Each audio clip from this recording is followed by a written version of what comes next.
pages over, we can look at quantities of food. Forgot a slide. It's okay though. So going back to the whole food really quick, we'll go to quantity in just a second, but I want to talk about the diversity of your guys' food. Most of us are nutrient deficient in one way or another. That just comes from a life of eating foods that lack nutrients, right? We're not eating the whole food diet. A lot of Pop-Tarts, packaged foods, McDonald's, all these other things. So we're nutrient deficient in one way or another. The best way you can combat that is eat a diverse group of foods. So within that whole food group, if it came from the ground or you had to kill it, eat as a diverse group as you can. Like, try to find as many things that you like as possible, experiment, and make your meals as nutrient dense as possible. Last night we had steak and potatoes for dinner, and we talked about how all the extra little things that we tossed into it made it so much more nutritious than if we just would have did a steak, maybe some potatoes, like a red potato thing. We got a microwavable bag of some red potatoes and just a little portion size there, and then broccoli. That's a good steak dinner right there. We made it more by putting the steak under a bed of sauteed spinach and kale. So we tossed in some leafy greens there that weren't super filling, but we got more nutrients from it. And then we put a bunch of sauteed mushrooms on top of the steak. Again, not super filling, but enough to give you more food. So that one meal just got more diverse. There was more nutrients packed into it. So try to make your meals as nutrient dense as possible.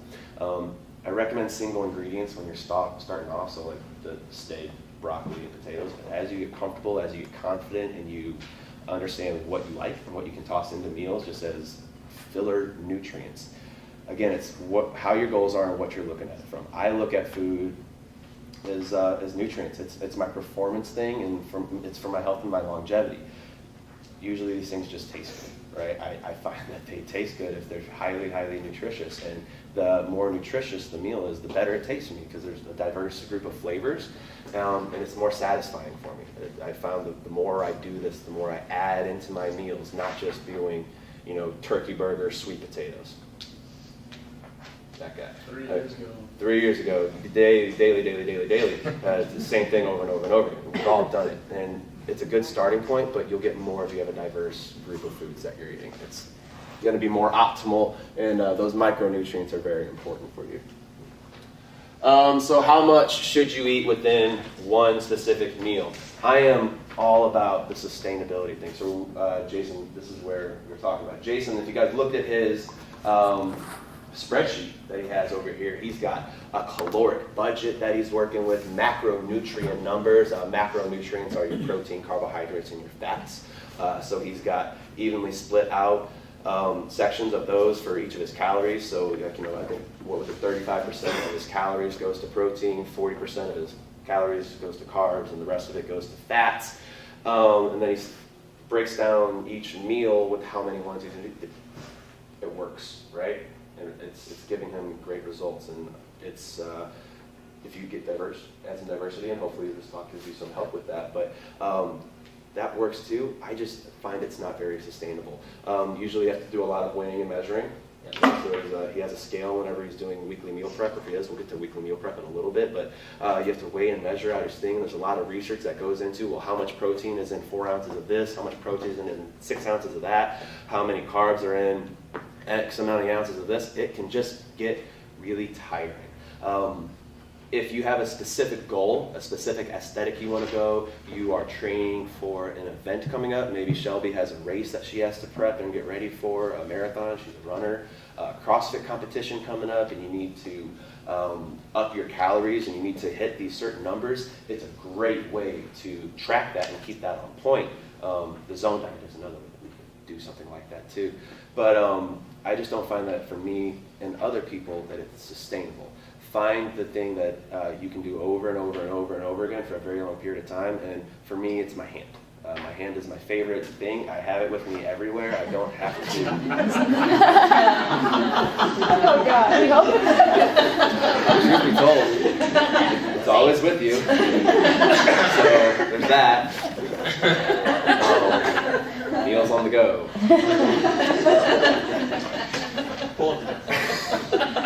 wasn't even supposed to be funny. So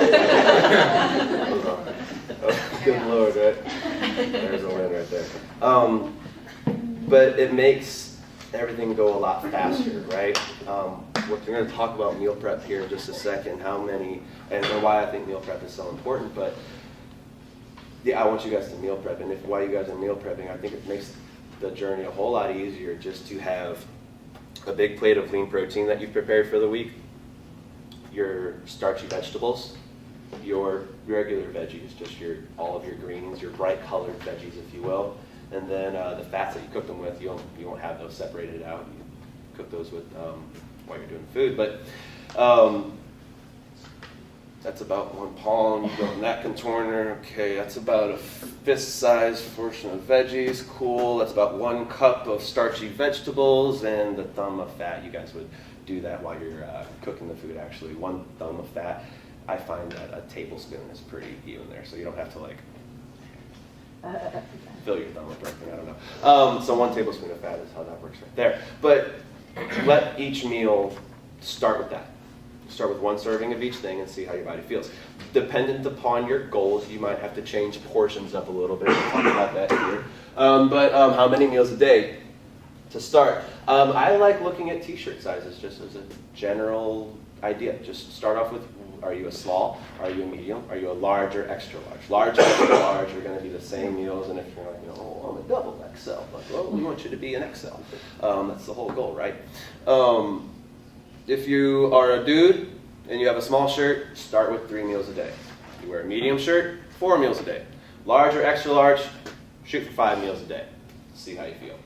Just that alone right there, having good, solid, full meals that are evenly spaced out, and you do it consistently for about 3 to 4 weeks, can have massive, massive improvements on how you guys feel and how you improve. It is absurd on how good you feel. You may have to change your portions a little bit depending on goals. Maybe Jason wants to increase his muscle mass a little bit. He wants to add some weight onto his back squat, or again, he's got a CrossFit competition coming up. Take your lean protein and double the portions. Do it right there. Maybe he doesn't feel very good right there. He's not recovering very well. Okay, well, let's go back to 1 serving of protein, up your carbohydrates to 2 portions. And we can play with it like that, and he'll do that at each meal. Maybe it's 1.5 serving protein, 2 servings of carbohydrates. Everybody can be a little bit different, but you have to find a baseline. You have to find a baseline, find a starting point, and then add into it from there. Or take away from it from there. Maybe you start doing 3 meals a day, 4 meals a day, and you're like, holy crap, I've put on 5 pounds in the past 3 weeks. That's not what I wanted. Start taking some stuff away. I've never seen anybody add 5 pounds from doing whole foods like that. But you guys get the idea of that right there. So just some examples up here, like goal is to build muscle mass, increase protein to 2 meals per day. A dude with a small t-shirt size who works out 4+ times a week feels super, super sluggish. So that guy who's got the small t-shirt and he's only eating 3 times a day, but he works out like crazy. He's always moving, always on the go. Maybe his job, he's walking around all day, could be a nurse or a server or whatever it is, up to 4 meals a day. Give yourself another meal and see if that fixes how you're feeling and gives you the results you're doing. Keep it sustainable, keep it generic like that. And then if we have to get specific, come set up an appointment with me and we'll develop an actual game plan. This can get very, very, very specific. But the goal is not to get specific. We don't want to be obsessed with food. This shouldn't be a stressful endeavor, guys. It should be eating food. It should be eating the good foods. It shouldn't be, oh, I got to get this food. Oh, I got to do that. Oh, food. Stressing about it can actually have the adverse effect. It can elevate your cortisol levels, and then we're retaining more body fat before because you're so stressed about what you're eating. So going back into meal planning, reduce the stress that you have in your life by preparing meals. I think everyone has about 1.5 hours to 2 hours to go to the grocery store, go home, turn on the oven, turn on the stovetop, and utilize your microwave to cook your meals for the week. Plan ahead. Learn which meals that you need to plan, whether it's the difficult meals. I find that breakfast is really, really hard for a lot of people to get in. It's just, I don't have time in the morning to cook breakfast. Or I A lot of people don't like eating in the morning, and that's something, but you can start somewhere. Start having some water and a light banana, or just have a plan and a goal with the meals that you struggle with. And then time them out. To start off, try to separate your meals evenly as much as you can throughout the day. So you have from 8 a.m. to 8 p.m. to eat. Try to split your 3 meals up, 3 to 4 hours between each one, right? Or every 2 hours. 4 or 5 meals, eat every 2 hours. And just stay consistent with it. Let your body know. Communicate with your body. We're in a really good environment right now. There's a whole lot of nutritious food around in this area, so we're eating pretty consistently. We're giving our body this nutrition. There's no need to hold on to this body fat. There's no need for us to have this storage. There's no need. It's excess. It's waste that I don't need to have. Once your body starts to realize this and accept this, the fat will melt off at a quicker rate. The regulation will let your body get rid of it. It can be that simple sometimes, where it's just consistent eating of good foods drops it off. Really helps if you're doing high intensity exercise though, because that has a drastic effect on how your body's going to be metabolizing a lot of those foods. And we're looking at the highly glycolytic stuff. So that's a really fancy word for just saying sprint, or go as hard as you possibly can. Those of you that came on Thursday this past week and did our workout, there were a lot of heavy sprints right there. You would do your deadlifts, and then you'd box jump, and you'd go to the bike, and it was really fast, really intense, and then you would rest while your partner did the same thing. Workouts like that have a drastic effect on how your body will metabolize these things, and it will increase your tolerance for how much food you can take in and what processes are happening. So again, that's outside of nutrition, but go hard in the gym. The harder you go, the better you eat, the harder you're going to be able to go. The harder you go, the more good food you're going to want to have. It's a circle, guys. It keeps feeding into one another, and when you think of it like that, the better off you're going to be. And every time we have those bad things, those outcomes, those decisions, right? Our granola bar versus our X bar, it just pushes you back. It messes the circle up. It'll disrupt the flow of everything. So it goes back to, I go back to rewards here, where it's like, oh, I've been so good all week, Oreo. It's not, so all that good you just did, it's really unfortunate how much that one Oreo messes everything up, but it really does. Because all the things that are in that sugar counteracts with everything else that you've been eating. It's not like everything else that you've been eating can't make you fat or can't mess up performance whenever you introduce this new substance called sugar. I can't express how terrible sugar is. And it's really, really unfortunate how rooted it is in our culture and how abundant it is everywhere. And so we've kind of gone over the nutrition portion of everything today. And before I move on, I just want to see, does anybody have any questions? Just general stuff. You can toss it out. I have a question. Yes, please. Thank you. This being your fat, are we talking about avocado? Are we talking about avocado? For avocado, we're going to talk about half of an avocado for a serving size portion of that right there. That would be different. Those are oils right there, I would say. And then for nuts, it should fill up the little crevice of your palm right there. So not the full finger of everything, but nuts, if you put a handful of nuts into there, it should not overflow around your palm. It shouldn't go into the fingers or anywhere else. Nuts, that's a serving of nuts right there. Half serving of avocado is a great place to start, and half of that I think would be if you needed less, but generally you're okay with those things right there. So thank you with that right there. Any other questions? Serving size, it could be just redundant. What up, John? Like you mentioned, if you don't see the results you want, maybe changing up, like doubling something or something like that. I know for me, like I get really impatient, so I'll do it for like 4 days and be like, I didn't see the results that I thought I was going to get from doing that. Do you have like a suggestion of do it for a couple weeks or like a time? Right. I would give it 2 weeks. I would give pretty much anything about a 2-week period to see if it has that effect. 2 weeks seems to be our body's kind of adjustment period, if you will. 2 weeks, a lot of things adjust. It takes 2 weeks for inflammation to decrease in the body. So if you're changing your body and you're trying to see a reduction in inflammation and how you're feeling, 2 weeks, usually things start to feel a little bit better. But 2 weeks to adapt to something, I would say about 2 weeks. Yeah. What's up, Sarah? No dairies on this sheet. Yeah. Yeah. Or beer. So again, going back. Some things that are- No, the beer is really unfortunate. But so let's go to dairy really quick and where that's at. I used to be a milk fiend. I mean, some cheese, Greek yogurt, milk. I'll drink a gallon of milk in a day. No worries. No ands or buts about it. The thing about it is, it's loaded with sugars.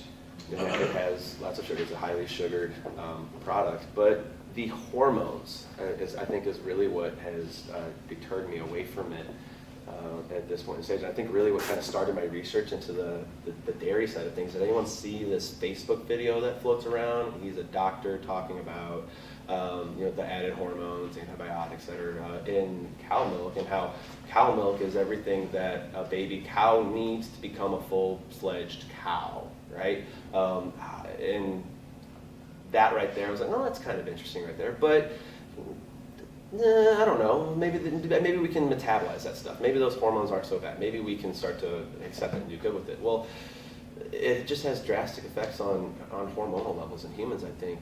It can ramp up estrogen in men. I think it can ramp up estrogen in women too. That can have adverse effects in you guys. I just don't really think it's a great option for us, to be honest. And fully why, like the exact sciences of it, I can't give you 100% answers, because I know that there are dairy products that have good probiotics, and there are dairy products that have value. And to say that I won't ever have Greek yogurt again, probably, but I'm pretty turned off by milk. Probably milk is one thing that I've made the conscious choice to remove from my diet. What's your source of vitamin D then? My source of vitamin D right there. Fish oil. I supplement. You do? Yeah, I use a multi-supplement. D3? D3 fish oil is my main supplement that I get it from, and we're actually going to talk about supplements in a little bit here from that. What's up, Dave? I just read this about yogurt yesterday. This gentleman was going around with his wife because she kept wanting to give their kids yogurt because of the calcium specifically, and he read the labels. Yogurt has the same amount of calcium and sugar as ice cream. So he said, why don't you just give them ice cream? You're giving them the same nutrient value and sugar as ice cream. Right. And again, Which is not a reason to go eat ice cream. What about snacks in between meals? Snacks in between meals and stuff. Advice. So my best, I think you see best results like portioning out sections of meals, like as snacks, planning those out. I've meal prepped snacks before, where I just took smaller portions of my meals and tossed those aside, whether that's a serving of protein, some carbohydrates, or fats like nuts, just toss them off to the side there. Use them as needed. I like to get my snacks with my fresh fruit. I like fresh fruit for that, and try to do it around my workout so I can do. Nutrient timing can be important when you guys are looking at your workout. So I try to snack around when I'm going to work out. I don't like to have a full-blown meal really around my workout time, because I have a tendency to throw up if I go too crazy, so that sucks. But I work really well if I just have a light snack, maybe a banana or just some sort of a fruit with some nuts along. One of those two helps out great. But lots and lots of consistent snacking, like daily snacking is one thing a lot of people talk about. They're like, yeah, I need something to snack on at my desk all day while I'm working. Like, well, that's probably an issue. You shouldn't be eating that much all day, because, again, guys, it's constant information, right? Constantly eating, constantly working into something, constantly inflaming your belly and doing something, and they're making it work, making it do some stuff.